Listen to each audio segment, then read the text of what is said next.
سباس ميديا قربان. طيب أسعد الله مساءكم كل الأخوة والأخوات، تحياتي لكم كل باسمه ورسمه، أسعد الله مساءكم جميعا. طبعا هناك اتفاق كردي مع الأناكسي أيضا كردي سيتم الإعلان عنه خلال الأيام القليلة القادمة، فما حدا يستعجل بالأحكام هاي كلها. هذا الاتفاق طبعا هو اتفاق مبدئي كما قال المموستا فرهاد الشامي باللغة الكردية من شوي، هو اتفاق مبدئي وليس اتفاق نهائي. واتفاق المبدئي قابل للتعديل بشكل كبير وقابل انه يلغى حتى، مشان تعرفوا الاتفاقات المبدئية هي تحصل ايضا بين الدول بشكل مستمر ايضا، وهي اتفاقات ليست نهائية. يعني هناك لجان وهناك سيوضع، طبعا الكل قرأ الشروط وما فهم ولا شيء، انا عارف هذا الشيء، ولا كله فهم على كيفه. راح نطلعها ونحاول نقرأ لكم اياها مرة ثانية. وين راحت؟ وين راحت شباب و100 رسالة اجى بعدها، بس ثواني.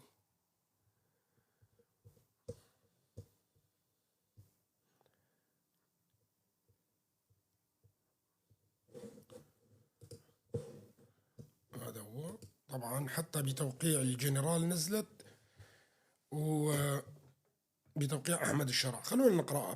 بناء على اجتماع جرى بين السيد أحمد الشرع والسيد مظلوم عبده في يوم الاثنين الموافق 10 آذار 2025، تم الاتفاق على ما يلي: ضمان حقوق جميع السوريين في التمثيل والمشاركة في العملية السياسية وكافة مؤسسات الدولة بناء على الكفاءة بغض النظر على خلفياتهم الدينية أو العرقية. المجتمع الكردي مجتمع أصيل في الدولة السورية، وهذا يعني أنه الكرد يعيشون على أرضهم التاريخية، وهو مجتمع أصيل ومكون أساسي من المجتمع السوري. وضمن الدولة السورية، هنا ما في كلمة عربية، الدولة السورية. المجتمع الكردي مجتمع أصيل في الدولة السورية، وضمن الدولة السورية حقه في المواطنة وكافة حقوقه الدستورية. هنا الحديث عن حقوق دستورية، والحقوق الدستورية تعني ماذا؟ تعني سيتم وضع لجان دستورية للبث في مسألة ومناقشة الحقوق الدستورية، اللي هي راح تكون أكيد اللامركزية، أكيد هي اللامركزية، يعني بكل أشكالها، يا حكم ذاتي فيدرالية. نشوف شو راح يتفقوا مع المكونات الأخرى تبعية السوريين. وقف إطلاق النار على كافة الأراضي السورية. دمج كافة المؤسسات المدنية والعسكرية في شمال شرق سوريا ضمن إدارة الدولة السورية، بما فيها المعابر الحدودية والمطارات وحقوق للنفط والغاز. ضمان عودة كافة المهجرين السوريين إلى بلداتهم وقراهم وتأمين حمايتهم من الدولة السورية. دعم الدولة السورية في مكافحتها لفلول الأسد وكافة التهديدات التي تهدد أمنها ووحدتها. طيب، رفض دعوات التقسيم وخطاب الكراهية ومحاولات بث الفتنة بين كافة مكونات المجتمع السوري. تعامل وتسعى اللجان التنفيذية على تطبيق الاتفاق بما لا يتجاوز نهاية العام الحالي، يعني لسه لا نهاية هذا العام لحتى تطبق الاتفاقية. طبعا نجي لهون، طبعا الحديث عن قوات سوريا الديمقراطية، قوات سوريا الديمقراطية ستبقى كما هي، لكن تابعة إلى وزارة الدفاع السورية، وهذا أمر طبيعي، هذا أمر طبيعي، إلا في حال أنه إذا كانت هاي دولة مستقلة ما راح تكون تابعة إلى، بس الأمر الطبيعي أنه راح تكون قوات سوريا الديمقراطية تابعة لوزارة الدفاع، لكن هي هيكل منفصل تماما وله خصوصيته في مناطق الإدارة الذاتية. هذا خط أحمر، انسوا غير هذا الكلام، وما في حديث عن هذا الموضوع نهائيا. الآن أنا بدي أقول الأبعاد السياسية، بدي أترك التعليق على الاتفاقية وبنودها وأمورها كلياتها لكل هالمحللين السياسيين الموجودين في العالم كلياته. شوف، هاي الاتفاقية بالأساس هي من مصلحة الكرد ومن مصلحة السوريين كسوريا، كدولة سورية، كشعب سوري. نعم، ليش؟ هلا بقول لكم ليش. أولا تصبح قوات سوريا الديمقراطية جزء من الجيش السوري، وأي اعتداء عليها هو اعتداء على الدولة السورية. أي اعتداء عليها من الدول الإقليمية أو من غيرها يعتبر هذا اعتداء على الدولة السورية، وهنا الحبكة السياسية من هذا الموضوع. طبعا الاتفاق هذا دار بموافقة أمريكية، بموافقة أمريكية، والأمريكان كانوا هم المشرفين عليها، بدليل ذهاب الجنرال مظلوم عبدي بطيارات الأباتشي الأمريكية إلى دمشق، وهذا طلعوه على إعلام وبكل مكان، ما في داعي نتحدث عنه. هلا هون هاي التفاف على الالتفاف الثاني على تركيا، حقيقة هاي الالتفاف الثاني على تركيا بشكل واضح وصريح. أولا صفة الإرهاب راحت، واللي كانت تنعت فيها تركيا خلال الفترة اللي فاتت كلها على قسد، هذا واحد. اثنين، قسد هي جزء من الشعب السوري ومن سوريا.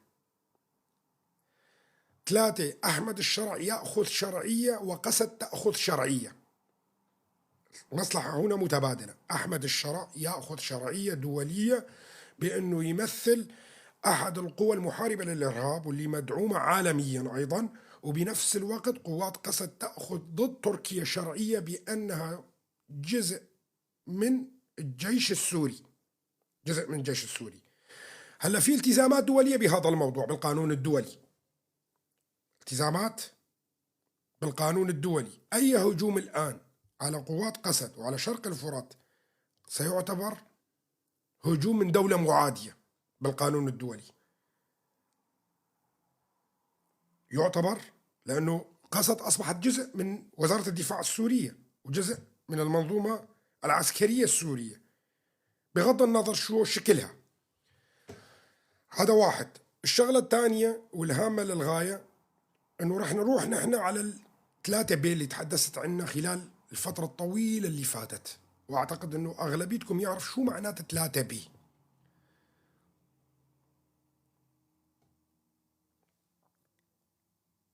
عم بستنى تعليقاتكم. في حدا ما بيعرف شو هي 3 بي؟ 3 بي اللي تحدثنا عنه وقلت لكم الشرع راح يجي وما عنده حل غير انه يكون مع قوات سوريا الديمقراطية، وراح يصير بعدين صراع مع القوى الأخرى وإنهاء القوى الإرهابية بكل أشكالها. لا، مو المرحلة الرابعة، هي 3 بي، بعدين تجي المرحلة الرابعة. اللي طبعا متابعني صار له فترة طويلة راح يفهم كل شيء اللي عم بيصير على الأرض. نرجع نقول هذا اتفاق مبدئي حاليا، اتفاق مبدئي، والاتفاق المبدئي هي بقيادة الولايات المتحدة الأمريكية والدول الأوروبية والغربية، وهذا يعني الدول العربية أيضا مع هذا الاتفاق اللي حصل.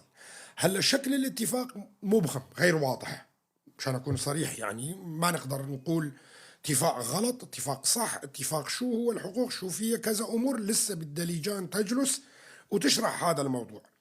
لكن اللي مهم بالنسبة لنا نحن على الساحة الدولية اللي شنو عم بيصير الآن.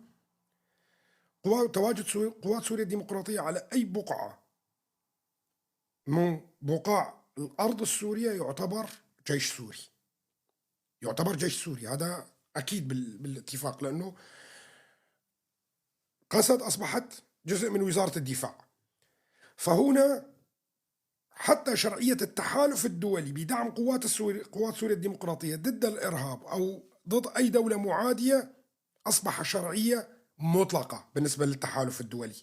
فأنت تتعامل مع الجيش السوري، ما عم تتعامل مع قبل الآن مجموعات، يعني كما كانوا يذكروها، أو قوة أمر واقع كما يسموها مثلا. فالآن أصبحت قوات سوريا الديمقراطية جزء من الجيش السوري، وأي اعتداء عليها من أي مكان أو دعمها أو كذا يأتي في الإطار الشرعي. طبعا الاتفاق الاعتراف بالإدارة الذاتية، يعني الاعتراف بالإدارة الذاتية حصل بدليل دمج المؤسسات مع المؤسسات الحكومية. طبعا هنا بيجي واحد راسه مربع ما راح يعرف شو معنات الدمج، راح يفكر انه الدمج هم يحلوا نفسهم وتيجي مؤسسات الجولاني تقعد بالقامشلي وهي لا، يعني معناها شو؟ المؤسسات التابعة للإدارة الذاتية بتكون إداريا تابعة للمؤسسة الأم في دمشق. يعني مثلا دائرة النفوس بتكون تابعة دائرة النفوس الموجودة في دمشق، هذا أمر طبيعي. دائرة الهجرة والجوازات بتكون تابعة إلى دائرة دمشق للهجرة والجوازات، لأنه جواز واحد يصدر في سوريا لأنه دولة واحدة، معناها تقسيم لحتى يصدر جواز آخر معترف فيه في الأمم المتحدة. فهنا اعتراف بالإدارة الذاتية، الاعتراف بالإدارة الذاتية، وتكون المؤسسات تابعة لها. الشيء المهم للغاية لازم تعرفوه أنه وضع الحكومة السورية مزري. نعم، لا يوجد رواتب، الوضع الاقتصادي تعبان جدا، الوضع العسكري جدا سيء، لا يستطيع أحمد الشرع السيطرة على كامل الجغرافيا السورية. لأنه شفتوا أنتوا، نحن بنسمع ونعرف يعني حتى ولو كان مغطى كتير حالات السرقات والنهب والقتل وهذا اللي بيصير كلياته في المدن السورية كلياتهم. فأحمد الشرع محتاج إلى قوات سوريا الديمقراطية تملك ما يقارب ما لا سيش 200 ألف مقاتل، وسيزيد عددها 35 ألف يقوم التحالف الدولي بتدريبهم خلال الفترة القادمة.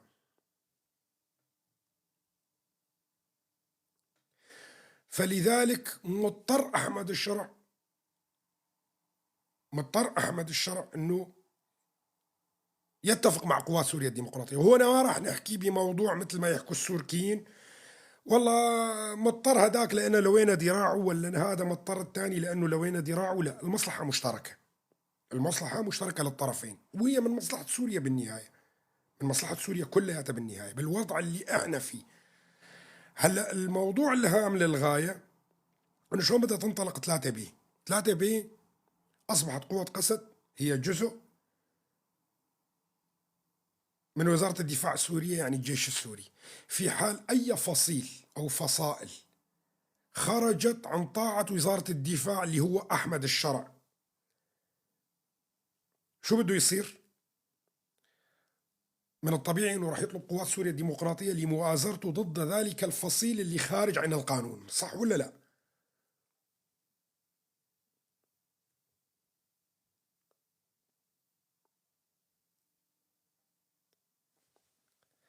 هذا اللي راح ينقلنا لل3 بي اللي تحدثنا عنه خلال شهور اللي فاتت كلياتها.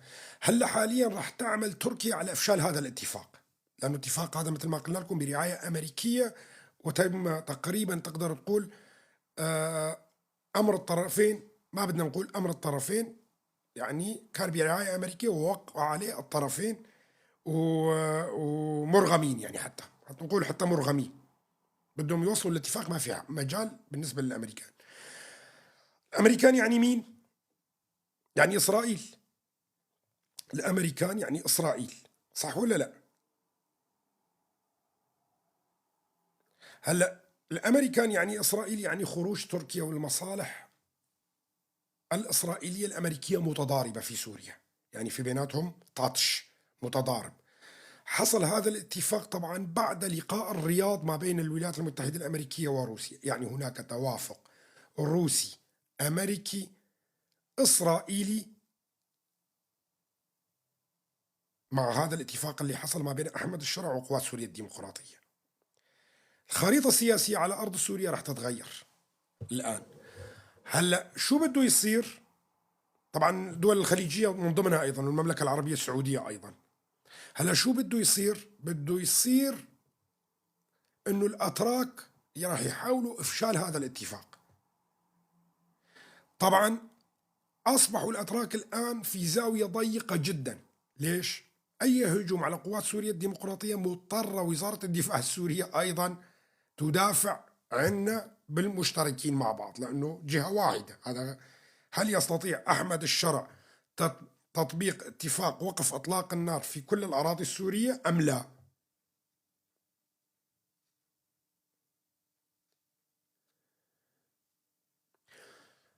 الاتفاق حصريا ضد تركيا، عشان اكون واضح معكم، حصريا هو ضد تركيا. وارسال قوات سوريا الديمقراطيه الى الساحل السوري هو ايضا جزء من هاي العمليه اللي امريكا قالوا لاحمد الشرع تسحب كل القوات اللي موجوده في الساحل تدريجيا وتدخل من بدالها قوات سوريا الديمقراطيه اللي هي اللي راح تسيطر على الساحل، والاتراك بدهم يطلعوا اجباري وقتها.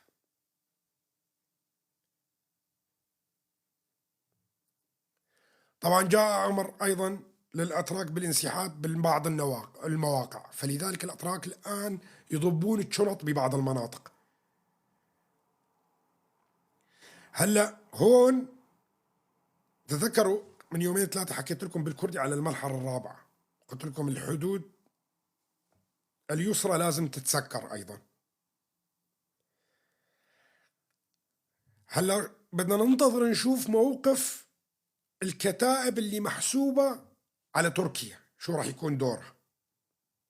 هدول شو راح يكون دورها؟ هدول هل تركيا ستبعثهم إلى المحرقة ليحاربوا الجيش السوري اللي هو جيش أحمد الشرع، الكتائب اللي محسوبة على أحمد الشرع وقوات سوريا الديمقراطية، ولا مضطرين يحلوا نفسهم؟ لا، جيش ساسوكي هلا صار معانا جيش ساسوكي، هؤلاء الأجانب والكذا وهي راح يتفقوا يطلعوهم، هدول جماعة ساسوكي وكذا وهدول راح يطلعوهم بشكل من الأشكال. لكن الكتائب السوركية والتركمانية هدول شو راح يكون موقفهم؟ هل ستزج بهم تركيا في محرقة؟ طبعا هؤلاء بمجرد هجومهم على قوات سوريا الديمقراطية وقوات الجيش السوري الجديد وزارة الدفاع راح يعتبرون إرهابيين وخارجين عن القانون.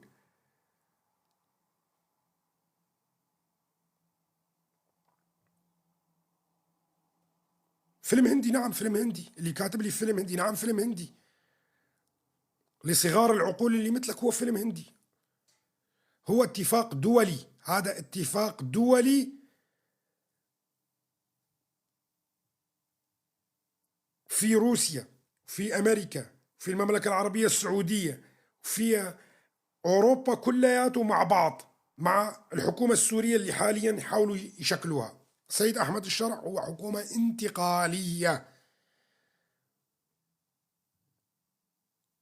خلال الفترة القادمة راح يبين كل هاي الصورة اللي نتحدث فيها نحن الآن، كل الصورة راح تبين وهو بوضوح، بس راح ترجعوا لي، راح ترجعوا لي وأنا متأكد، مثل ما رجعتوا لي من سنتين كل شغلة كنت أقولها كان العدد الأكبر يطلع ضدي فيها، وكانوا يرجعوا لي آخر شيء بيقولوا لي نعم نعم كان معك حق.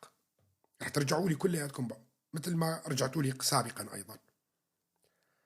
المتابعين اللي صار لهم 2500 واحد تقريبا بشكل دائم، هدول ما في داعي يرجعوا لي، لأنه هدول فهمانين، لأني صار لي سنتين عم بتحدث، فهدول فهمانين كل خطوة عم بتصير على الأرض. طيب سؤالي بطرحه للمتابعين تبعي القدماء، ما للأخوة الجدد لأنه في عدد جديد داخل أيضا، هذا كلياته ما حاكين عليه نحن الاتفاق 3 بي اللي راح يصير المرحلة الثالثة، الخطة بي انه يتفق احمد الشرع مع قوات سوريا الديمقراطية. طيب شلون اذا راح يتفق اذا ما صار اتفاق مثل هيك، صح ولا لا؟ ووقعوا مع بعض على بعض البنود والامور. اذا نحن نسير ب3 بي بشكل واضح الان.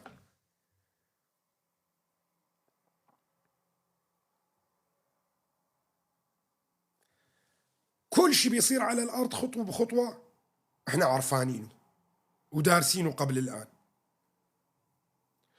ويومين 3 شفتوا انتوا كنتوا تطلعوا على مسألة اللي بيصير بالساحل، وهاي هذا اللي حصل في الساحل هو كانت لعبة دولية، هاي كانت لعبة دولية ما له أحمد الشرع ذنب فيها على فكرة، ها مشان تعرفوا لعبة دولية أحمد الشرع تورط أيضا فيها واعترف أنه حصل هذا اللي حصل وما كان له إيد فيها، ومن هيك يستعين الآن بقوات سوريا الديمقراطية لحتى يضبط الوضع. في واحد عاقل بالعالم كلياته يظن انه من صالح احمد الشرع انه يعمل جريمه بالطائفه العلويه حاليا وبالوقت اللي هو فيه وبالانتقاليه؟ حمار، ما يكون حمار، مستحيل. واحمد الشرع ليس انسان غبي، افهموا، ضابط مخابرات من الرتبه الرفيعه. وانا من قبل سنتين كنت اقول لكم لا حدا يسبوا الزلمه مو ضدنا، تتذكروا هذا الكلام قلته بالكردي وبالعربي ايضا، وعد كمال بكور كتير قلته، وهو كان يهجم عليه بقول له لا تهجم عليه. تذكروا لما كنت أقول لكم تركيا وإيران وروسيا والنظام السوري كله مجتمع بعض ما بيقدر يغلب الهيئة. طيب ليش كنت أقول لكم هذا الكلام؟ لأنه مدعوم أمريكيا بريطانيا وهو عليف إلنا، ما حدا يقدر يقرب عليه. صح ولا لا؟ بتتذكروا هذا الكلام ولا ما بتتذكروا هذا الكلام؟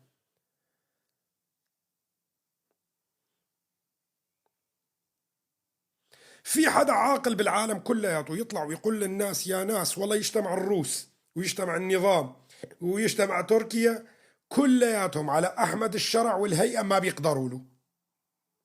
سينتهي البث بعدها. ليش؟ لقد اكتشفنا نشاط العمى. شو هذا؟ راح يتوقف البث بعد 51 دقيقة. في تبليغ على البث، في تبليغ على البث يا اخوان. بعد 51 دقيقة كاتبين لي انه راح ينتهي البث. ما في مشكلة، اذا وقف بنفتح من الحساب الثاني، نفتح من الحساب الثاني. انا كنت اقول لكم قبل، وكمال بكور كان يهجم على جولاني دائما، كنت انا قدام الناس كلياتها بطلع بقول له لا تهجم عليه، لانه لا روسيا ولا النظام ولا الأتراك كلياتهم مجتمعين يقدرون على الهيئة. مو لأنه الهيئة قوية وكذا وهي، لأنه الهيئة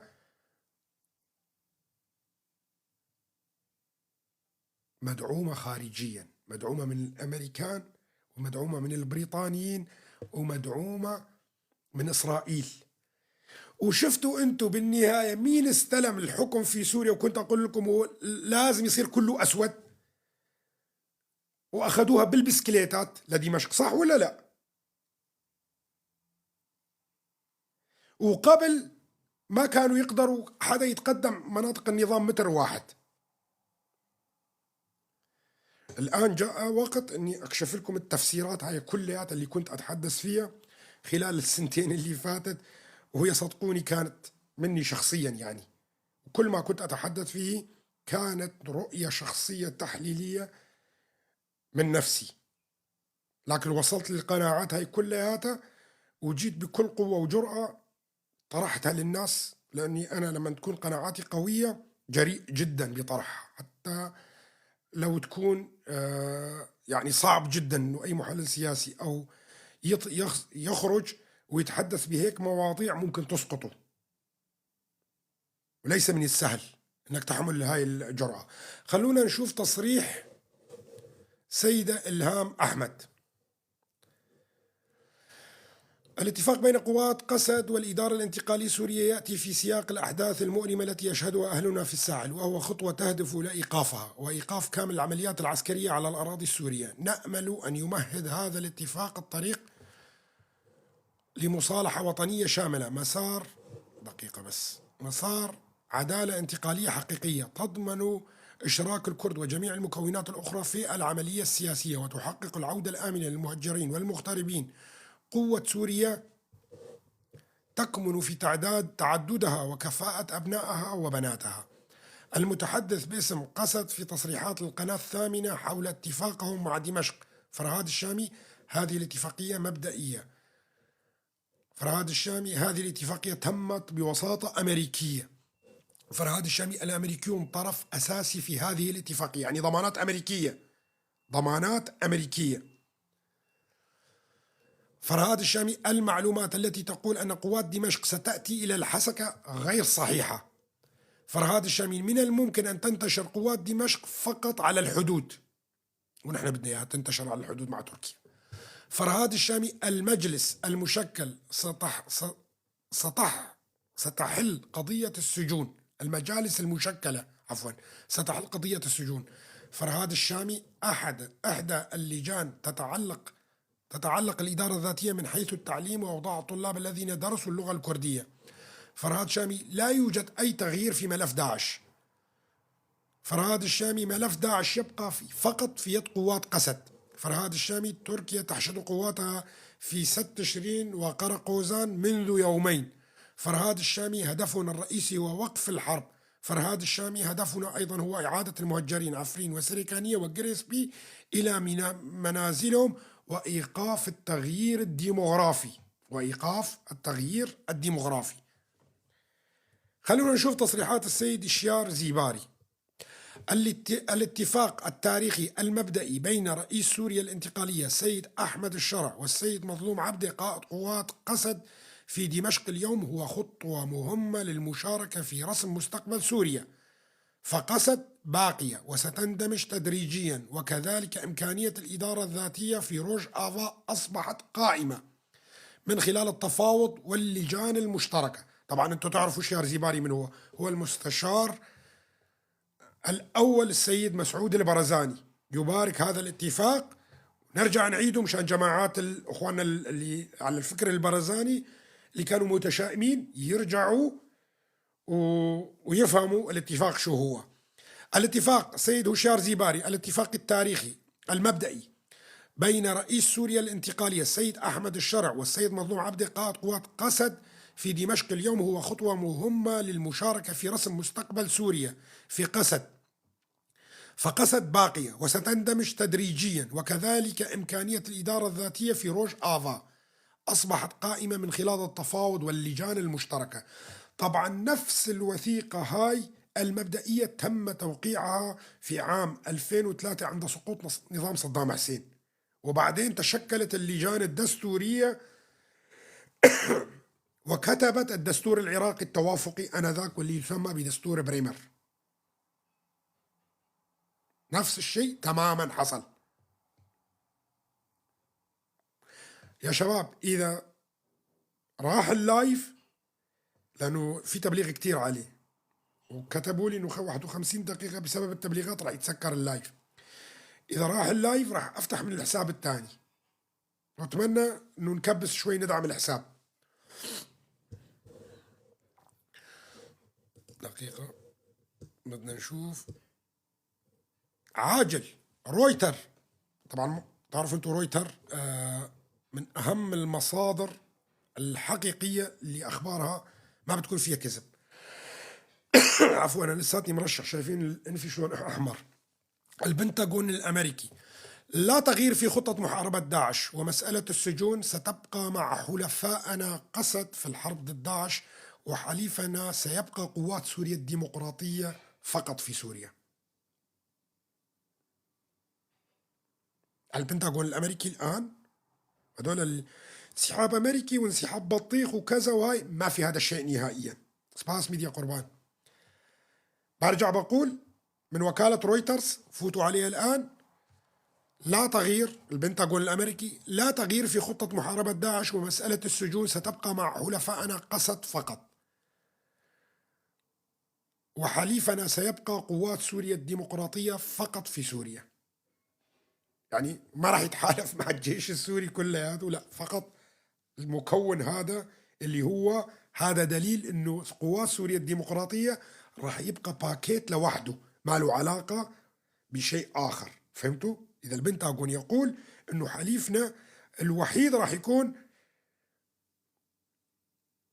قوات سوريا الديمقراطية في سوريا، فمعناها قوات سوريا الديمقراطية محافظة على جسمها. ونحن نعرف انه الرأي الرسمي للاتفاق اللي حصل ما بين قوات سوريا الديمقراطية وأحمد الشرع كانت الولايات المتحدة الأمريكية. كانت الولايات المتحدة الأمريكية.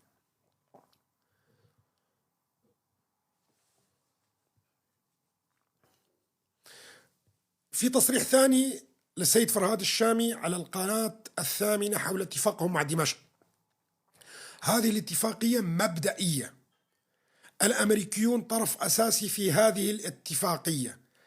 هذه الاتفاقية بوساطة أمريكية. قربان أمير: المعلومات التي تقول أن قوات دمشق ستأتي إلى مناطق الإدارة الذاتية غير صحيحة بتاتا. من الممكن أن تنتشر قوات دمشق فقط في نقاط حدودية. المعلومات التي من الممكن المجالس المشكلة هي التي ستحل قضية السجون. نفس الحكي اللي قالوا من شوي تاني، رجع أعيد لك إياه، كل ما يطلع على قناة نفس الحكي، بدل لك كلمتين ثلاثة شوي.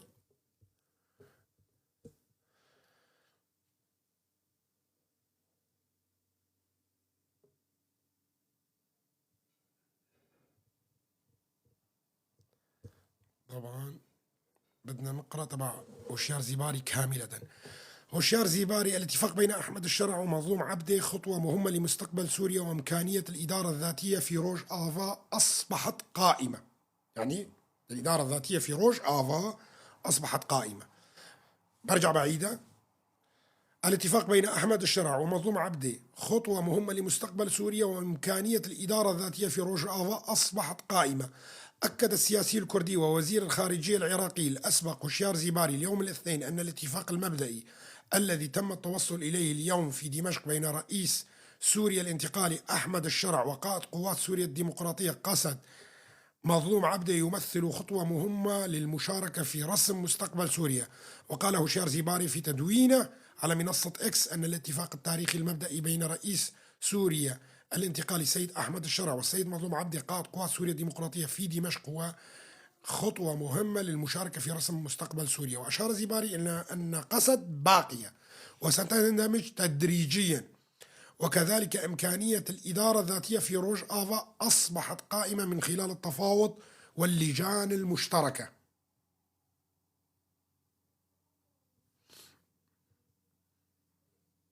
طبعا كل هاي راح تلاقوها أيضا بالتليجرام، راح ننشرها بقناتنا تبعية التليجرام أيضا. نشوف شو شيء جديد. سيدة إلهام أحمد على منصة إكس: الاتفاق بين قوات قسد والإدارة الانتقالية السورية تأتي في سياق الأحداث المؤلمة التي يشهدها أهلنا في الساحل، وهو خطوة تهدف إلى إيقافها وإيقاف كامل العمليات العسكرية على الأراضي السورية. نأمل أن يمهد هذا الاتفاق الطريق لمصالحة وطنية شاملة، مسار عدالة انتقالية حقيقية تضمن إشراك الكرد وجميع المكونات الأخرى في العملية السياسية، وتحقق العودة الآمنة للمهجرين والمغتربين، وقوة سوريا تكمن في تعددها وكفاءة أبنائها وبناتها.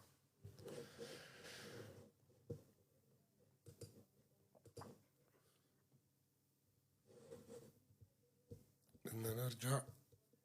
طبعا تصريحات البنتاغون قلنا لكم إياه ورجعنا هلا.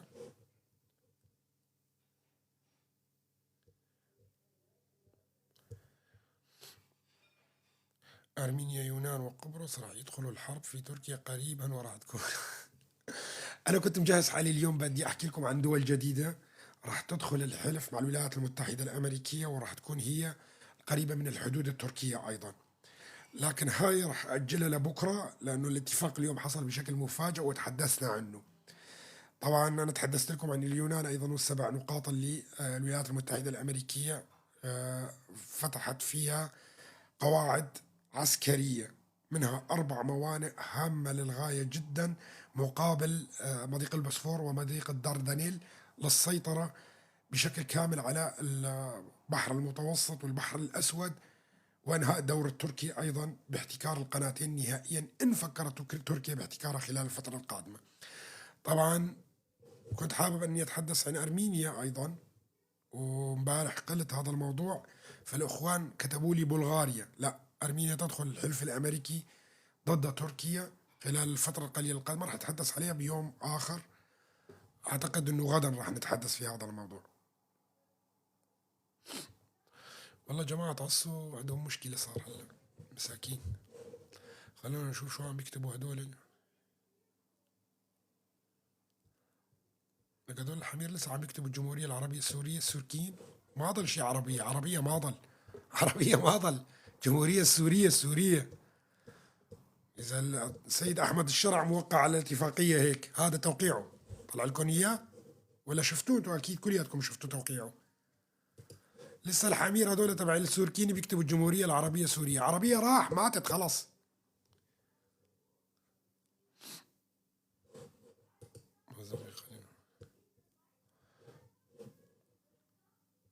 بس بدنا نشوف هون احتفالات أهالي في الشيخ مقصود.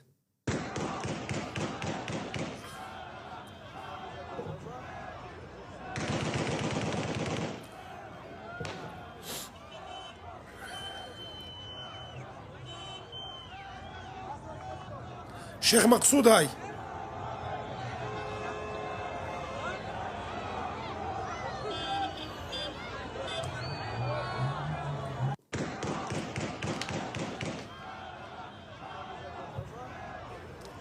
في مدينة رأس العين يخرج المتظاهرين احتفالا بالاتفاق اللي حصل في مدينة رأس العين سريكانية.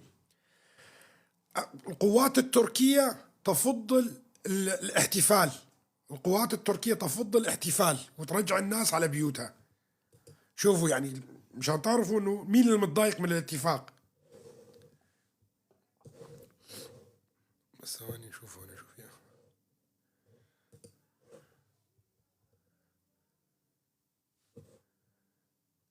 علم قسد في منتصف دمشق. تزعجك مو؟ زي درخة مشوار. تضغطك مو؟ سيرفرف هذا العلم اقسم عاد الشوارب. هذا صوت ابراهيم اقري حايطينه عليه. حايطين صوت ابراهيم اقري واحد. حايطين على سيارة وعم تمشي حيرفع رافع العلم. فكرت انه مكان تاني. بس ثواني راح الشحن تبع التليفون.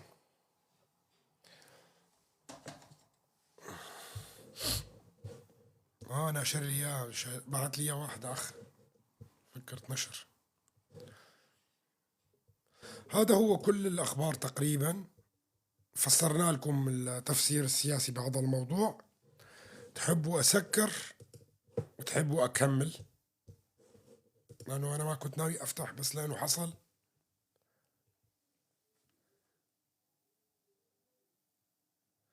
طبعا احمد الشرع على رويترز قائل الآن: لن يذهب هذا الدم سدى دون محاسبة أو عقاب حتى لو كان أقرب الناس إلينا. أحمد الشرع على الأحداث اللي حصلت في الساحل، قلت لكم مو بإيده كانت، تورط باللي حصل. لن يذهب هذا الدم سدى دون محاسبة أو عقاب حتى لو كان أقرب الناس إلينا. لا يوجد اتصال مباشر حتى الآن مع إدارة ترامب، لكن سوريا بابها مفتوح للتواصل. لا تاكل هم، جنرال راح يضبط لك إياها، راح يتضبط لك إياها مع ترامب وغيره. لا تاكل هم. لا نستطيع أن نقوم بضبط الأمن في البلد والعقوبات قائمة. المحادثات جارية مع موسكو بشأن شروط جديدة للقواعد العسكرية.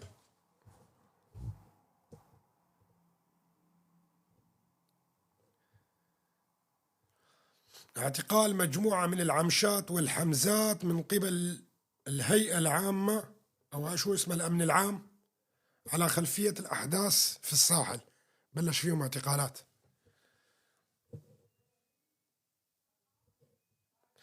شوف الصفحات تبعيت السوركين عادي. دم الشمال رخيص. هاي 10 اجتماع، هذا الاجتماع العلني ما بين أحمد الشرع. بدنا شهدائنا يا أحمد الشرع، بدنا الأسرى في قسد. بدهم شهدائهم، ما مشكلة، رح نبعث لكم إياه بالبريد المستعجل. جماعة السوركيين بدهم شهدائهم.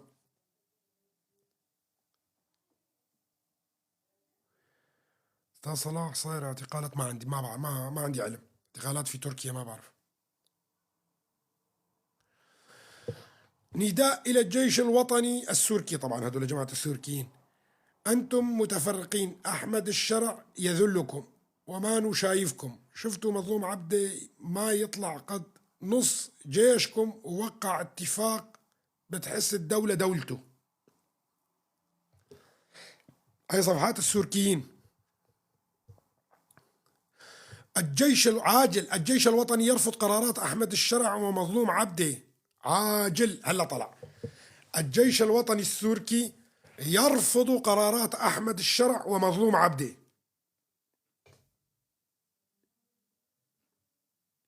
يعني بلشت 3 بلشت مثل ما قلنا لكم. الجيش الوطني يرفض قرارات أحمد الشرع ومظلوم عبده. ناشرين صور إصابة أبو عمشة بجلطة في القلب والآن هو بالعناية المشددة بسبب الاتفاق. قطر في بيان لوزارة خارجيتها ترحب بالاتفاق على دمج قوات سوريا الديمقراطية ضمن مؤسسات الجمهورية السورية. الجمهورية السورية، هاي بيان قطر. وهاي بس خلينا نشوفها. وتعد خطوة مهمة نحو توطيد السلم الأهلي وتعزيز الأمن والاستقرار وبناء. يعني قطر تعترف بقوات سوريا الديمقراطية يا أخوان، فهمتوا أنتوا المغزى من البيان؟ قطر تعترف. طبعا هذا ضغط ترامب من كم قبل 3 4 أيام لما ضغط على قطر وقال لهم أنتوا تدعمون الإرهاب.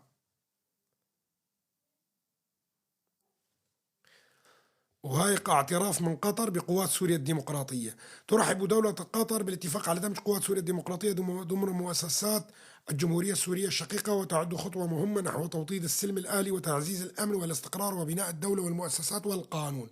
وتؤكد وزارة الخارجية على أن استقرار سوريا وازدهاره يتطلب احتكار الدولة للسلاح في الجيش واحد يعبر عن كافة مكونات سوريا بما يضمن الحفاظ على سيادة البلاد واستقلالها وسلامة أراضيها. وتجدد وزارة دعم دولة قطر الكامل لسيادة سوريا وتطلعات شعبها الشقيق في الحرية والتنمية والازدهار. طبعا نحن كمان ما عندنا مشكلة نهائيا. طيب نشوف هنا شو ناشر النزل السوريين. إذا كانت قوى سوريا الديمقراطية قسد جادة في الانضمام إلى الجيش السوري، فهذا يعني انضمام قسد وهيئة تحرير الشام والجيش الوطني السوري. مع مرور 14 عام من الخبرات العسكرية، يعرف الجميع أن الجيش السوري هو من أقوى الجيوش في العالم، حيث يمتلك أسلحة متطورة وتدريبات عالية الكفاءة، ويتميز بالصبر والقوة في المواجهة. يخرب بيتكم أنتم جماعة تبعية الجيش الوطني، كلكم شلة حرامية وعفشتية وبواقين دجاج واغلبيتهم شعرهم طويل ومقمل. يخرب بيتكم، انو اقوى جيش بالعالم، انو بطيخ مبسمر. شوف الاعلام تبعهم هذا السوريين، رتل من قوات سوريا الديمقراطيه يتجهز للتوجه الى الساحل للحفاظ على الامن بالتنسيق مع وزاره الدفاع.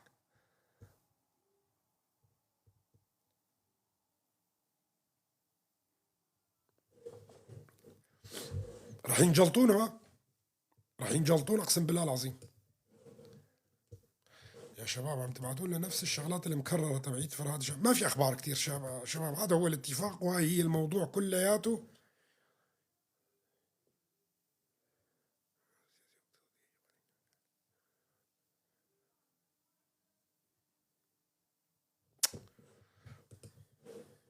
الامن العام في الحكومه السوريه يبدا بازاله اللافتات في حلب. اللافتات اللي كانت بتحذر عن مناطق قسد بدأ الأمن العام في رفعها من حلب. هذه اللافتات كانت تحذر الناس بعدم التوجه إلى مناطق قسد. الأمن العام في الحكومة السورية يبدأ بإزالة اللافتات في حلب.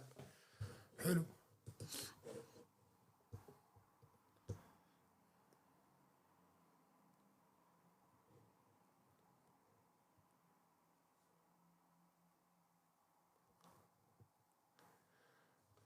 وتقدم حزب العدالة يجب أن تتحول الدعوة التاريخية الآن إلى خطوات ملموسة. هذول الأتراك اترككم، أخبارهم كلها كذب. قائد قوات سوريا الديمقراطية الآن هلا وصل هذا الخبر. قائد قوات سوريا الديمقراطية الجنرال المظلوم عبده يطالب الشرع بمحاسبة مرتكبي جزاء المجازر في 9 مارس 2025. قامش لي سوريا رويترز نقلا عن رويترز. دعا قائد قوات سوريا الديمقراطية مظلوم عبده يوم الأحد الرئيس السوري أحمد الشرع إلى ضرورة محاسبة مرتكبي أعمال العنف الطائفي في المناطق الساحلية، متهما الفصائل المدعومة من تركيا بالوقوف في المقام الأول وراء عمليات القتل. وقال عبده لرويترز في تعليقات مكتوبة أن على الشرع التدخل لوقف المجازر، قائلا أن الفصائل التي لا تزال تدعمها تركيا والمتشددون الإسلاميون هم المسؤولين بشكل رئيسي عن تلك المجازر. نرجع مرة ثانية من رويترز، طبعا وكالة رويترز نقلا عن رويترز. دعا قائد قوات سوريا الديمقراطية مظلوم عبده يوم الأحد الرئيس أحمد الشرع إلى ضرورة محاسبة مرتكبي أعمال العنف الطائفي في المناطق الساحلية، متهما الفصائل المدعومة من تركيا بالوقوف في المقام الأول وراء عمليات القتل. وقال عبده لرويترز في تعليقات مكتوبة على الشرع تدخل فورا لوقف المجازر، قائلا أن الفصائل التي لا تزال تدعمها تركيا والمتشددون الإسلامون هي المسؤولة بشكل رئيسي. هلا جمع 2 الفصائل المدعومة من تركيا والمتشددين الإسلاميين. تتذكروا لما أنا قلت لكم في مجموعة من المتشددين الإسلاميين اللي هن خارجين عن طاعة الجولاني أو أحمد الشرع؟ تتذكروا هذا ولا ما بتتذكروا الكلام هذا؟ هي هدول ومع جماعة السوركيين اللي راح يحاربوهم بالمرحلة القادمة.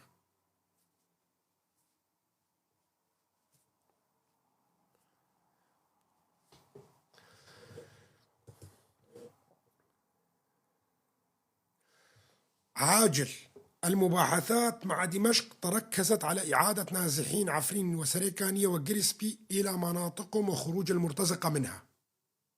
عاجل المباحثات في دمشق تركزت على إعادة نازحين عفرين وسريكانية وجريسبي وخروج المرتزقة منها، يعني بقاء جنرال كان التركيز على هاي المناطق. كل المناطق، لا تكتب لي تل عران وكله نفس الشيء، كل المناطق.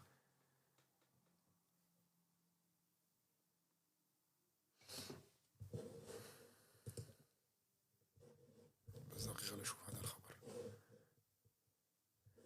احتفالات جو حي الشيخ مقصود والأشرفية في مركز مدينة حلب بعد الاتفاق الذي وقع بين قائد قوات سوريا الديمقراطية مظلوم عبده والرئيس أحمد الشرع. خلونا نشوف هنا السوريين.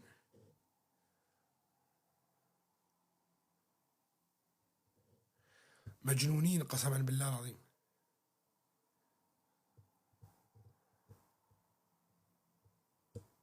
جن جنونهم.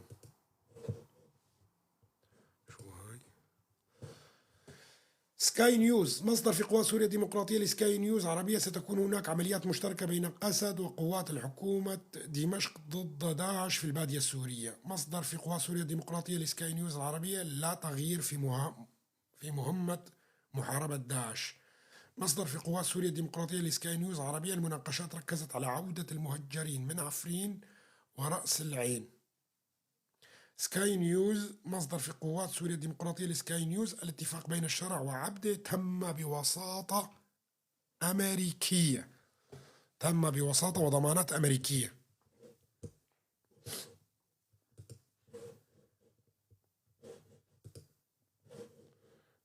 شوفوا هاي احتفالات في كل مدن سوريا تقريبا.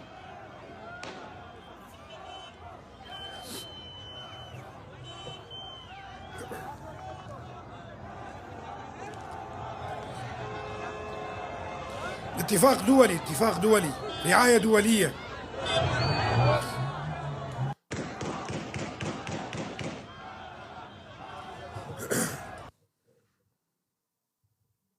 نفس الأخبار بيكرروا لنا إياها الشباب. هل هذا هو الموجود؟ بدي أطلع قسطات شوي حاليا. بس دقيقة نشوف هون. في هنا أمريكا أخبار.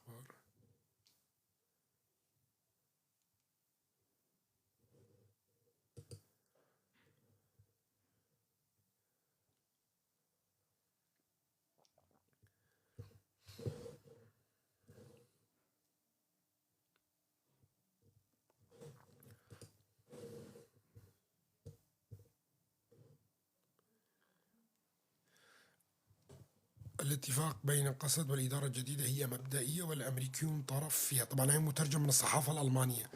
والأمريكيون طرف أساسي فيها. المعلومات التي تقول أن قوات دمشق ستأتي إلى الحزقة غير صحيحة، لكن من الممكن أن تنتشر على الحدود. الاتفاقيات بيننا وبين الإدارة الجديدة مبدئية والأمريكيون طرف أساسي فيها. لا يوجد أي تغيير في الملفات المتعلقة بالإدارة الذاتية. ما في.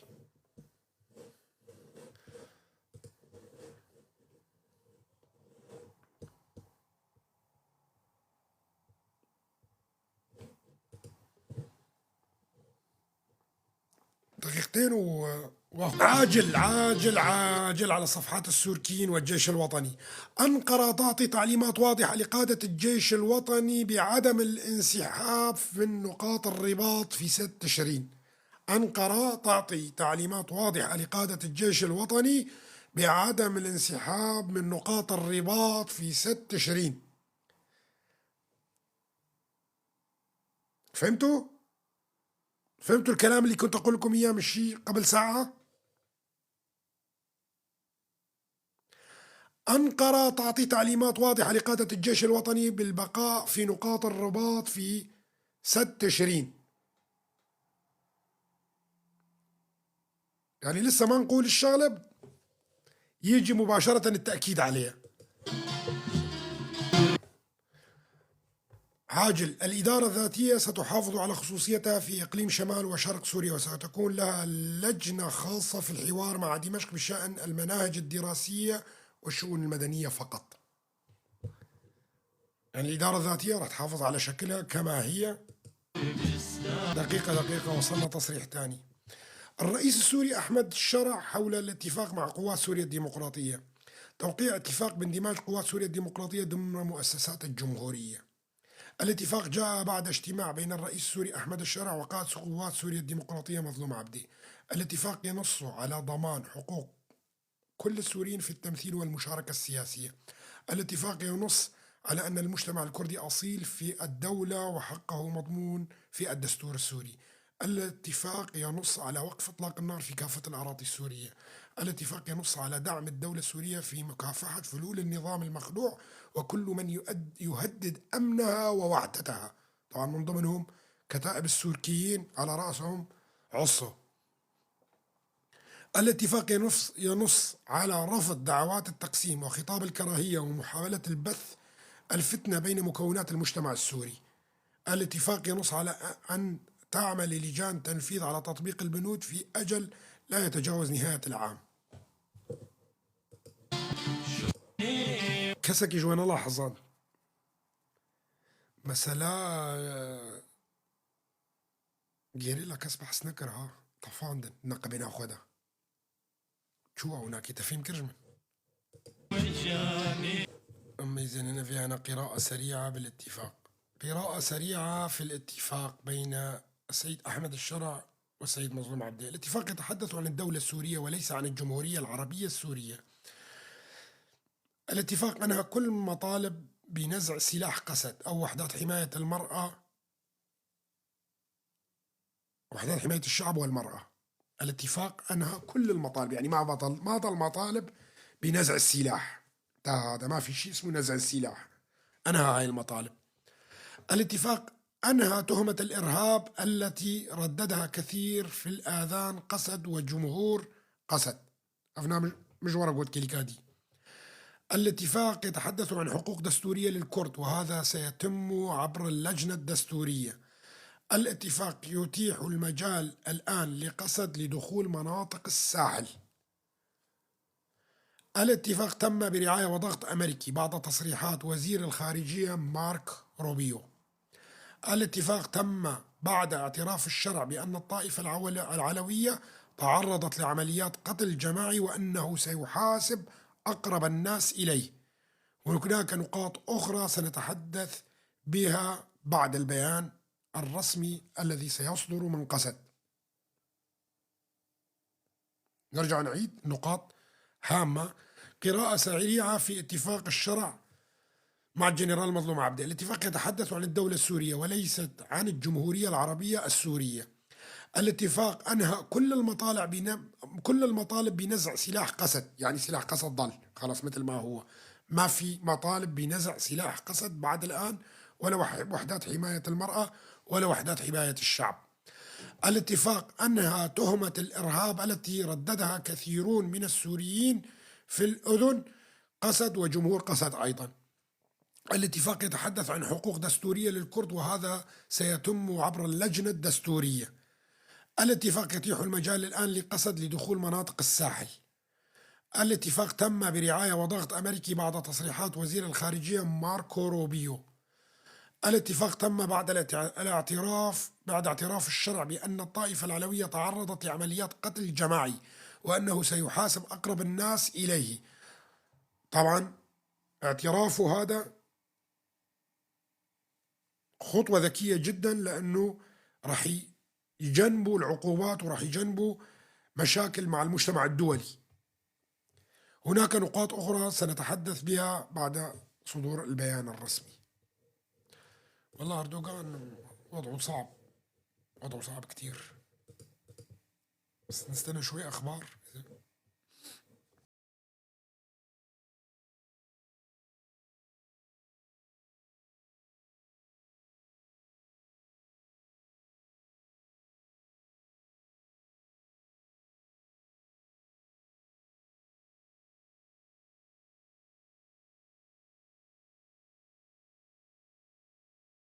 مفارقة تاريخية أنه اتفاق 11 آذار عام 1970 اللي حصل عام 1970 في 11 آذار اتفاقية الحكم الذاتي لكرد العراق ما بين الزعيم ملا مصطفى البرزاني وصدام حسين وقتها اللي كان رئيس الوزراء في حكومة أحمد حسن البكر.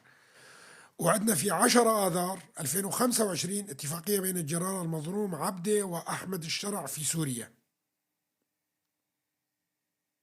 فرق بيناتهم يوم واحد، واحد ب10 الشهر آذار وواحد ب 11 آذار، وهذا مفارقة غريبة.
لك هذا الطبل طلال سلو.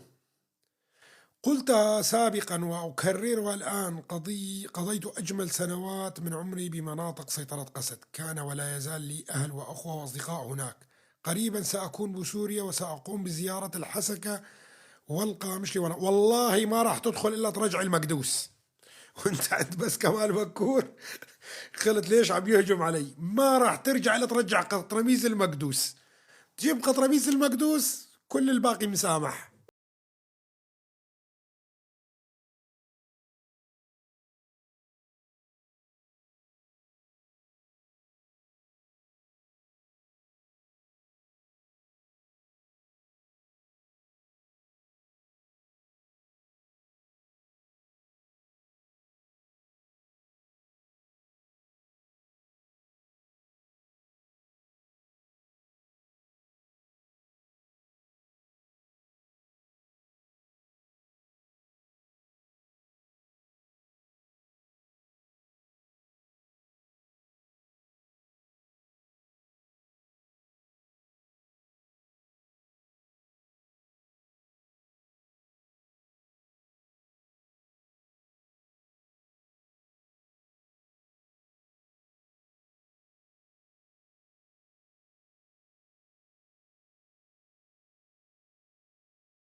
صفحات السوركيين يعتبون يعني لا يوجد سوري لا يرحب بتوحيد سوريا وضم مناطق قسد وإيداع وإعادة ثرواتها المنهوبة، لكن ليس بشروط كلها لصالح قسد. مزعوجين.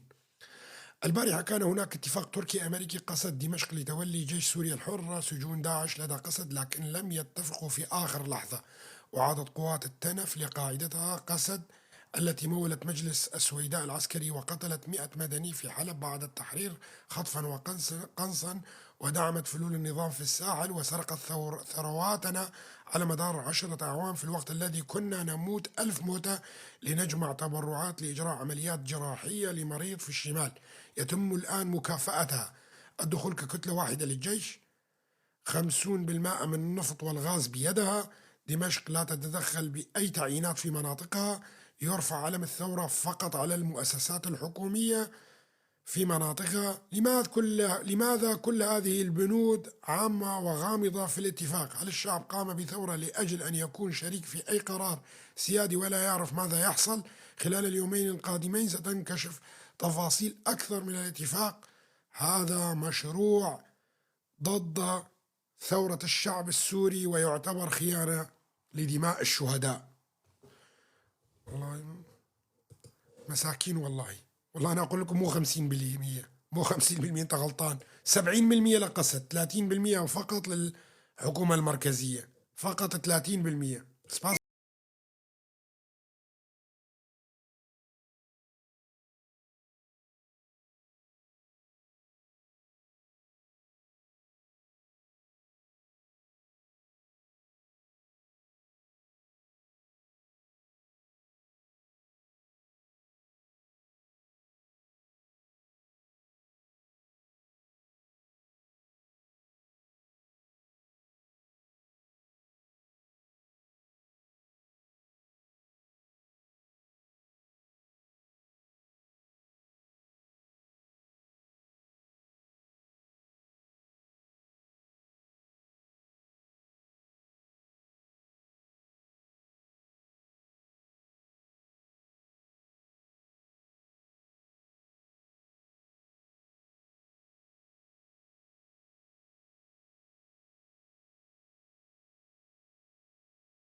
سنكون داعمين للأخ السيد مظلوم عبده لإحلال السلام والاستقرار في المنطقة. بافل الطلباني رئيس الاتحاد الوطني الكردستاني. يعني مش سروكي كردات شتر فهمدكن أفتين دعلقين وجوابت شتر فهمدكن واو شيار زيبار يجي نفس الشيء قلت يعني بارتي يجي ويكي تيجي.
احترام وش سياسة تيرا وسياسة مدارة ودكتورة ومموستارة بس والله العظيم هنا كان جبر منصب و ياخد شرين. المهم القائد مظلوم عبده قائد قوات سوريا الديمقراطية اللواء الركن مستقبلا في الجيش السوري. في هذه الفترة الحساسة نعمل سويا لضمان مرحلة انتقالية تعكس تطلعات شعبنا في العدالة والاستقرار. نحن ملتزمون ببناء مستقبل أفضل يضمن حقوق جميع السوريين ويحقق تطلعاتهم في السلام والكرامة. نعتبر هذا الاتفاق فرصة حقيقية لبناء سوريا جديدة تحتضن جميع مكوناتها وتضمن حسن الجوار. يعني أمو شاميم جيراننا حسن الجوار.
من الساحل كلنا قسد، وإن شاء الله نشوفكم قريبا إن شاء الله.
الحمد لله على سلامتك في الأول.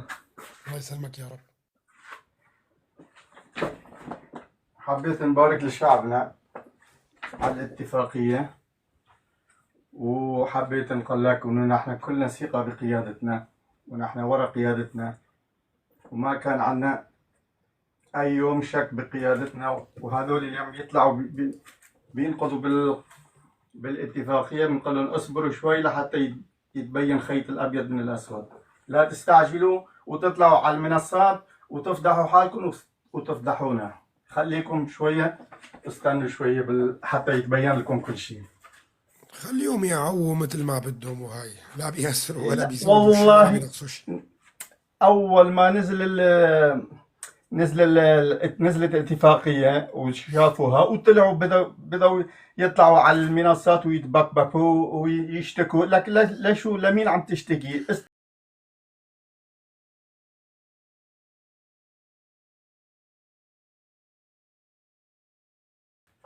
صحيح. اما لو يفهم، ولو هو اساسا يعني شوف، لو ما عنده نوايا سيئة ما بيطلع فورا، بيستنى بيفهم بكذا وبعدين، مو يعني رأسا نحن اروح اهجم فورا وكذا. لا، عنده نوايا سيئة، يعني هو بالاساس كذاب ضد القيادة هاي كلياتها، وما ما بتمثلوا نهائيا، لذلك هو بيطلع بيحكي فورا. ياسي والله نحن تحت عم نتسمع عليه وبنكتب. تعرف الكتابات ما يعني الكتابات عم تمشي سريع، ما حدا بيقرا. يعني نحن تحت عم نتسمع عليهم، وواحد بيخجل، هو عم يتسمع وعم بيخجل، ما بيعرف كيف بده يوصلوا لحتى ينزلوا لتحت. يعني ما يخليه فوق هو. وكان عندي استفسار بسيط بس مشان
كرمك كازري ارزيف صرافك كرسي مهانو أزيدك چند حدود ريحة سيبرس كرمك.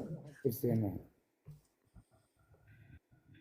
از نزب عربي بيجم نزب كردي بيجم نزب بركز بشكي عجلجي بكم از بيجم كرمك تتشو بيجم بيجي صفحاتني هنا التي صورتي نزان المرسلتش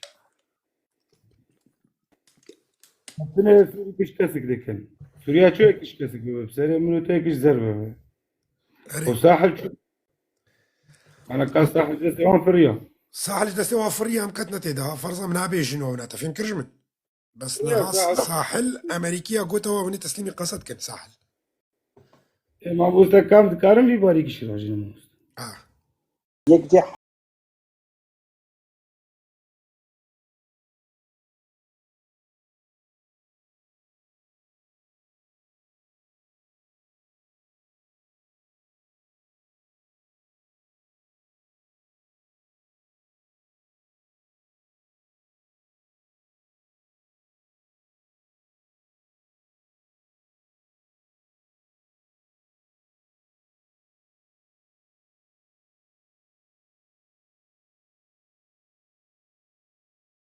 وشاف باش ورا شوف باش صار سليم صار جافي مقلك بخير كي رفاعي الصالح الأخ رفاعي الصالح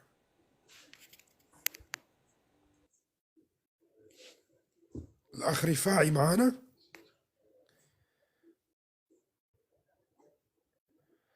خليمتي أنت مري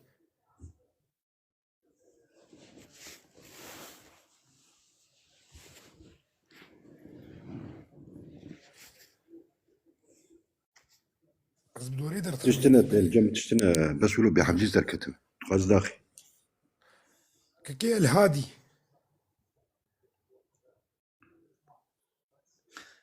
هیوار باش إيفار باش مامستا ترجع هیوار باش إيفار باش ترجع صافي خدر حتى بدي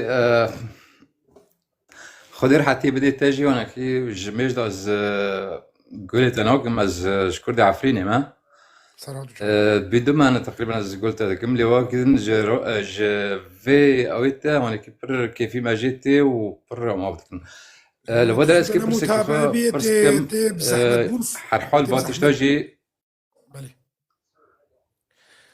تبزح لا مدمون لا فين ما كي بردوني برير هاد فيت بشكل فيديو افاقارين من بر فيديوجي فاقارون نمسير كرن اما اسبرسك من هاي الوضع دا ابو حرحال مرحلة شورية مرحلة شورية ده تركي دا ده تركي دا ما مستا او برادر يعني كيف بم ديسا تركي كي بأويل وكيسي وعراقي كي بأحزاب ضد السياسي وإسلام مسلمان كي الوضع خراب به بلي نو كان ببن شو وكي دو يك دا عراقي دا سبيكر هاد سوريا جو سوريا جي كي دركا به ممكن دركا به تركي الوضع خرابيني وانا بفانا بديسا لا يا تركي بشكل جداية أو جويتي ده بيه بس علماني وإسلامي وقومي وكرد وإسلامية كرد ونا أوي كفنا خطي ده حمو يعني قلقن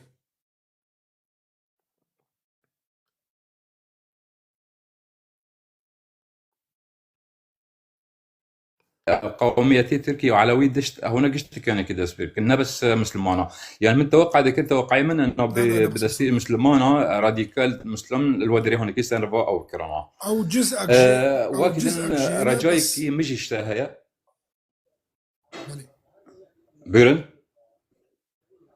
كرم كبري عزيز قدرتك مقو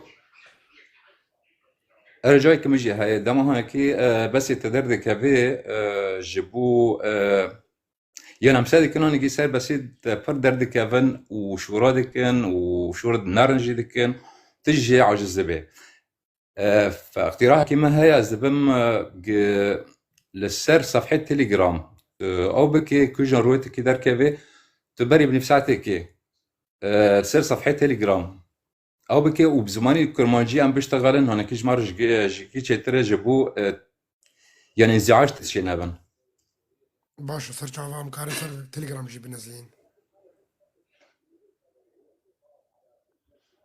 صاحبي أف دن كريمنا الساعة تافش قالك بخير صار جافا شباب جاري هون بين أخو فرا بكن جارنا جي شبكة ضعيفة دنجي متأخرين جد لاحظيني مش برولو از مجال ددم حتى كودنك بجيمي ودوفرا از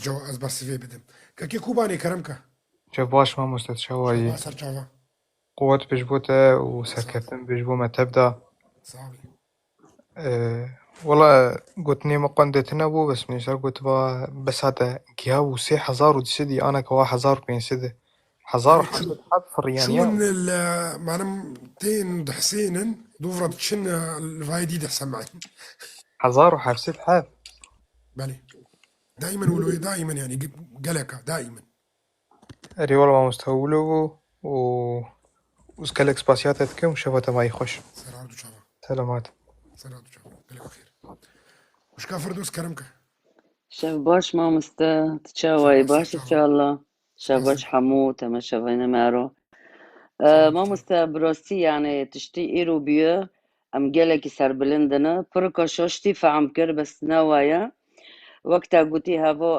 هيش تركيا يعني تركيا سوريا دارك هافت أزوني هفتشتو سواء روزي ولا ناروزي فجرا كردي ما زوني بن حر تشتك برز مظلوم عبدي كر بالتجاري بيشتغل يوم ما كان وما بيجن شما ومعنيتش مظلوم عبدي ضد بستاني سيد وجالان دمازن بيه جرك يونس زونبن تقا حقك كردا بتشك به ابدا تنازل نوكي ونجي سارو دربوز به سركفتن جگلی کردستانی رو ان شاء الله وان شاء الله وقت به مرحله کردستان مزنجي چه به ولكن هم درب که انفعال ما بين وما بيجن شما هنا بيهين مثلا امنا سياسينا دسارو فعم ناكن توابل من فعم كرما مستا انه هفتشتو جبوتش هف توقيعات شابي يعني انها ترك نكانن رسميا نكون ارتا سوريا دا بمينن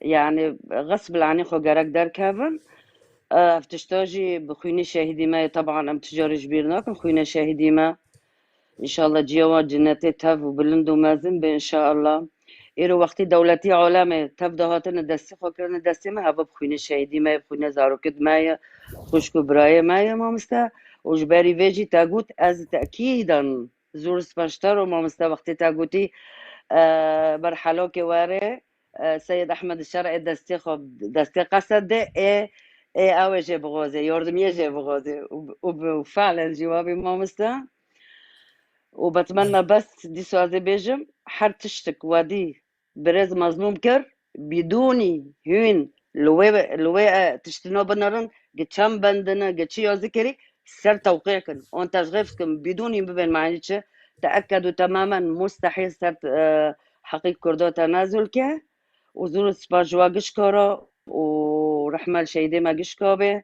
وإن شاء الله خويني بالتجاري خويني كتشكدما اشتي خويني كتشكدما خده بتجاري نيل كرد ديسا كولابن بندسي دجمنا دا وروجي كواري وك ما مستقبتو أجي دبيجم نا تركي هابه هاب نوبنا جي هرن خريطة عجارة چه ببه بلانك عجارة چه بس ببه خبرك عاجل هيا عاجل عبد الجليل السعيد أو هنا عاجل دانية السيد الرئيس أحمد الشرع سيصدر قريبا قرار بتعيين السيد الجنرال مظلوم عبده نائبا لرئيس الجمهورية السورية زور سپاس سرچاوة. ج قوى سوريا ديمقراطية رو جيابا تشيرو يابا قوات حماية المرأة زور سپاس خوينا شايدو خام تجارة بيرناكن زور سپاس شتارو ما مستا بس تدبيجي يعني تشخص درجة بدي حياة قوات هار الساحل نزار مثلا ماكي قارك صبات دسبا بكيف زواف أكيد أنا بسرعته زيوت أكيد زور هذا اللي كاتب لي احلم هذا عبد الجليل السعيد هو اللي ناشر مو انا يا جعش واليوم السوريين ما راح يناموا أستاذ صلاح اليوم مبسوطة كثير أنا والله زور سپاس تارو ما أستاذ صلاح ام تجاري تجبير نوكم براستي يعني تهش فان ها فور جريعة نو درد كافي كتشك وشباب ما حمو سياسات فهم كزانه شو تحليل كان نائما الزيف جانيزيك بس او خلاص بو نها يعني بتشكا كدي جازي مين مونا دو فراس دف جوات برضه أره ما مستا تتبع عفرين يعني بري إن شاء الله آزار 21 بفت اللي واخد كراكه وقت قرك أنا كاويتشنو هفدو صافي كن از دبيجين بري اداي مامستا ادبي اي هاي وليدن الى هبدا ناخن يا عمشات وحمزات بل ما أنا ما قلت ويل هفدوخن ما الى شكون هبدا شاهد الشرح خنا أما أنا الحمد وحمود لله هفدورا ويل هفدوخن بلا امجي جارك يا سيركن شو دجمني مال هبدا دخلنا بس هول ما سيركن بل هر بيجي كرد وكردستان وبتجاري كردنا كافن زور سباس مامستا شتارا سرجافا وشاف باش شوف باش سرجافا شاف باش شافا كم مامستا ريشال مامستا تكوني مدوخي سرجافا والله نسولم المريشال كرمك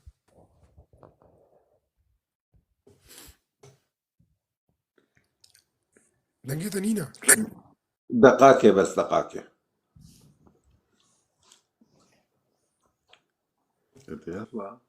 شبو الو استاذ صلاح الدين والله مزدوبة قيس خصبو بس مخارن تشكروا واز خصتم واز هاجتنا بوم يعني من راكربا بس هم از سلافا كلتبكم سلام شافا وبخدي زي ذاك سرسرين استاذ صلاح الدين على كل حال از سربسات از ناطا ولم قلت الغير بس دركت هويش اخي زبتر دركب وما مشغول بيشتغلوا قربان بزناوه بيلا بخاطري وا سلام شافا مصداقكي زكريا بالدور اطلع مشان كسنا غيدي ابو رفعت كرمك براي عزيز بري ريز واحترام جترا وميوانيت هميرة سلام شافا والريز واحترام جي قيادي مارا همية سلام شافا تمني دكم حر خوتك قل مدني باوري خوب قيادي خابي يا شباب اتشوفي همية ماش دكم قرارا عجلة مستينن قرار شاش مستينن يعني بالخداي في قافي سرقستا هنا خو عاجز دكن يا اخي بخوينن بيجيب قولينن يعني خو عاجز مكان معناته انساني هاني باوري خوب قيادي خو تنيا زاني يعني تمني دكم كس قرار عجلة نكي وجرك باوري وبر بس صلاح اي قصة صلاح نازكي جيرز واحترامي وقصان دردك هذي خرعدك يعني فا خطابنا جديد دي فا تشتيت بيجي فا 2 سال 3 سال حميد بيجي يا اخي شو ما قرار ياخد استاذ يعني تزاني بوتش بيجي تسرق سيك كحد يعني جيسك في قوي ساعة 6 محفون من قلت ادنا بيشتي تداكتي يعني مقولة وينا يا از عجيبة يعني انت بتقول لي استاذ صلاح دني وتتيسر بسوي وترأيه خوش دقوري تبي والله قرار واني به ما بيمثلني القرار سيد مظلوم عبدي يعني هي تشج كردي ما فهمتي والله يعجبني قرك تليفوناوي كربانا رأياوي ستاند بانا يعني تشكي بحقنا باشا قرك يكو يسر تيك توك يبوارا بيشتغل جنرال ورأيها وابسطيني بيها زي ولو كنت تشد بيانا انساني حقص شهيدانا انساني بشاف روج مالخ خوناكن يعني تشوي قد يخبش ما في نكر يعني والله العظيم عملتي كرد حقت جارك بواريم ما بلجيب بواريم ما بنفسي ما رهبه جارك ما خو اثبات بكي نفسه خو اثبات بكي خو سرفراز بكي يا اخي ندار نقول سوركي ودنا سوركي رجي لو ارتياف كاتنا كاك صلاح والله جارم نقول وانا انا بتصل في قافي قول لنا زاني تشد بيجي قالك البومقو يهفدو كتنا قالك خبراش هفدو نهاكوت الصفحات وما يزيني بس ببينا صار تيك توك بس فكرنا دجاه في دردك هاشي حاضر هاشي يقول مدن يعني ايه ماجي تشل خازن هاونات بيجي همي دانا كردا ايه ماجي تشكي نرازينه يعني نقشتك هنكجي رز واحترام اشتراكك صلاح هر تتنها بي وكس ايك حقيقة هندابك كك صلاح باور بك هو انسانك باخلاقه ايه تدكي اینانی خوبه که قیادی عسکری جی و سیاسی پرتجی تکریه حقیقت يعني خيره ايه قيادة سياسية طبعا جيرز واحترامي كما ورد بيجم خورتي مال اوروبا ايه لسا السوشيال ميديا يعني تبر انسان هنا توعي جير شكل زاني انسان سياسي مثلا ايه الوداري نكن تشتيت بيشتغلي هونا نكن بيشتغلن للاسف بر انسان هنا فكري خو قوريان وباوري خو بتاع هنا بقيادة هنا زاني ورز واحترام جوا جيرا وبيرم كي بيشتغل شاف خوش وبمن خير خوش هذا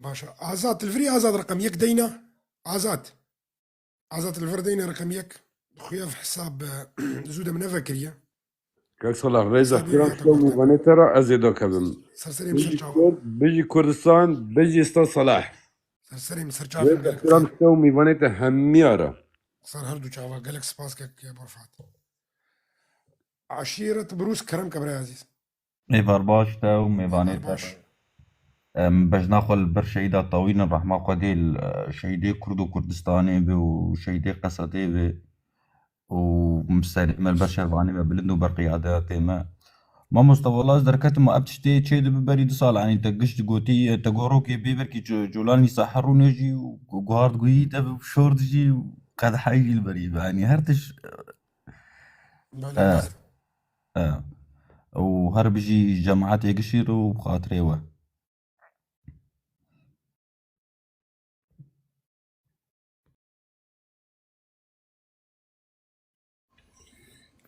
ما في جان كرمكه ما مستحيل سويت مشكلتي هي مذاكر نقعد نفك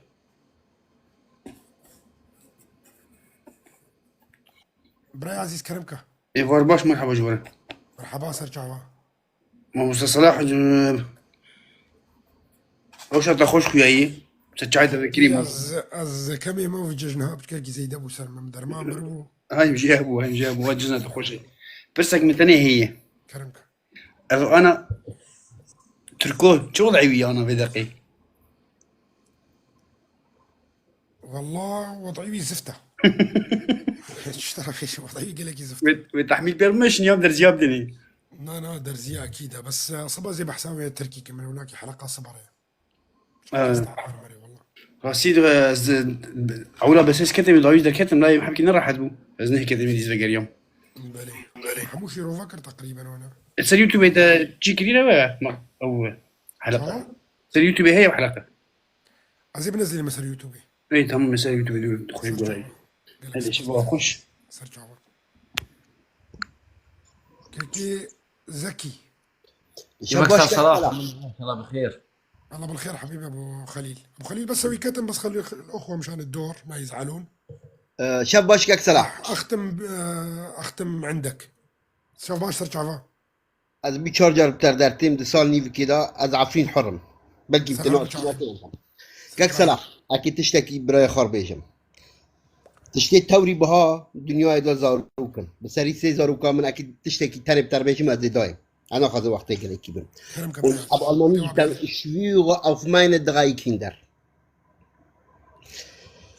اتمنى عفرين قول لي كاك صلاح سي حضر دار زيتون شو مال شو تشتي توري بها دايكا خا دايكا بحجي كاك صلاح تشتي توري بها شو تمنى عفرين فقر بجبو تشتكي كاك صلاح از انسانك ناسك وقت شاو سر چاوتنا كد بينم او يجي وصا ناسكم نبس از سر چاوا و پر نزی کجمن 105 شهید به شرع عفرین دا پشتی عفرین چوی وگری بدزی او دوستکی خا عرب بو نه کرد بجی و شارتن حمیجی بناف و بجی اتمنى بس عفرين وقرة او انساننا وشهيدنا ديسا حمية بجبكن وبيلا بكن ديار بكن كيا كريكيا بوارك بش بوي اتمنى ويروجي بس ببينم جبوها شهيدنا 105 شهيد بالدستيقة بشر بوار بك كاكي صلاح بوار بك أبدا حدا فكري وحمو كشف جيبه براي عزيز بش بواتشتي أبملت بقرة أو إمكاني شيء ببا وأم وشهيد الخا يعني زاني حمي وكي شاب بتربل دارنا بشارتن يعني كاس نبينا يكاتبوا أبس ويروجي ببينم أول سورتنا ببينم جابت تبجي كام تشتي توري بهاجي أو شهيد منا بس بوار بك خويني وانا حطينا هاي حرب دارك زيتوني هين حشكنا بنا جابت تماجي لمكك سلام مشترك سوري جراند سو خاربات معلومات سدي مليار قدمتها وي فقر ان شاء الله بس اول ثانيه ببينم كك سلام ان شاء الله وي فقري براي عزيز شباش وبمن خير خوشي دا وبيجي اشترى جي سر سليم سر شباب كاكي علاء مرجان شباب كيكي تعبان ولا براستيجي يعني هيجي ايوار باش صلاح سيزي تشيكن بريز ورما برسي خو پرسام یا جی اولی وقتی تشویم لطیره و روژا هات داخل یا کرن نزانم دیسا فهم ناکن قصوری عفو که خودت عاران هسريت لازم تبشكي بتعبي ويروجي جيكوتن وجلان قوت يا سلاح بردن خلص سلاح باكا كداني جامير وقرانا ماليخو ياو خلص احمقي حتى درك ياو ونهاية كيدانيا فلان كس عاجزو يدي عاجزو دكتور قرو ما صلاح بابية وقرو بلا عاجزو بحقي والله يا وأم الفيدر كي أم بتشتكي الشيروفات كن هاتيا والله فلان كس انزعج ضد الاتفاق خديبكم دائما ضد اتفاقي أصلا أو نبقى ديري حتى ضد اتفاقي أبيات منصب أنا بري عزيز منصب تخستن ومنصب دستي وأنا كتن إنا أفوكا قوتي هاتيت في بسيدت بيجي بطيخان وعلتان كورو أم كودينو تهاتينا في درات بيجي ياسيا كوركيكي قوتتا 3000 نفر بو ما هزار كرو هزاري باقش تشترش وي هر 2000 جو اوي جو نزانه تش ولو تيد ميزين جو هدارت كيو تشويدرها وتينا اخبار دبن قالك جو انا وديتشن خاص زانب تشي دبي وكذا ونا وتشتكي نان في سننجي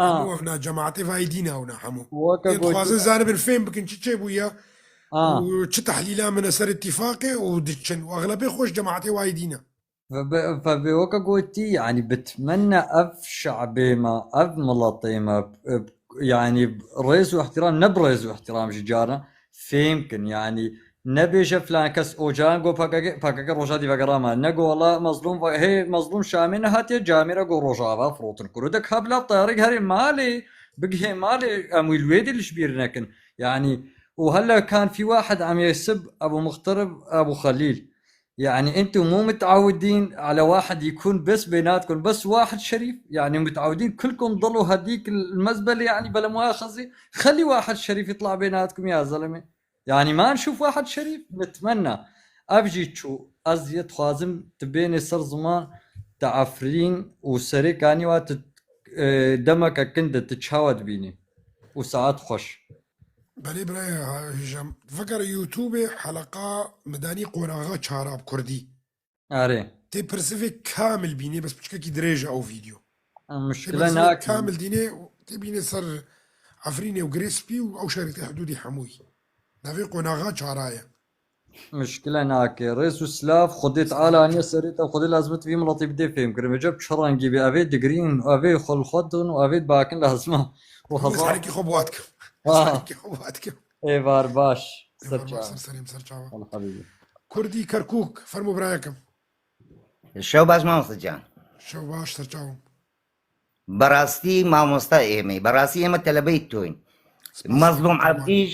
مەزلوم عەبدیش تەلەبەی ئۆجەلانە هیچ کاتێ غەڵەتی نەکردو قەتیش غەڵەت ناکە من لە کەرکووکەوە دەستخۆشیتان لێکەم لێرە و پیرۆزباییتان لێکەم سەرکەوتنە بۆ هەموو کورد ئەوەی بەدەست هاتووە عەجایبم دێ خاوەن 30,000 شەهید بی کوردی ڕۆژ ئاوا ئیستا باوەڕ بە مەزلوم عەبدی نەکاو باوەڕ بە تورکی و بە سورکی و بەوانە بکە ئێمە یەک شتێکمان هەیە ئێمە گە سیر بکەین هەر شتێک تورکیا پێی ناخۆش بوو ئەوە بزانن لە ساڵح کووردە هەر شتێکی پێ خۆش بوو ئەو بزانن دژی کووردە ئێستا کوبانی قەسف دەکەی و سەدی تشرین قەسف دەکەی ئەوە قینەکەی ناو دڵیەتی دەریێتە ڕاست دەکەی ئاخر نەفەسێتی ئینشاءڵڵا ئینشاءڵڵا بەئیزنی خوا ئەوانەی کە توش باست کردووە ئێمە نەچوینە لای جۆلانی هاتە پاڵ ئێمە ئەوە سەرکەوتنە بۆ ئێمە ئینشاءڵڵا کوردستانی شەبینی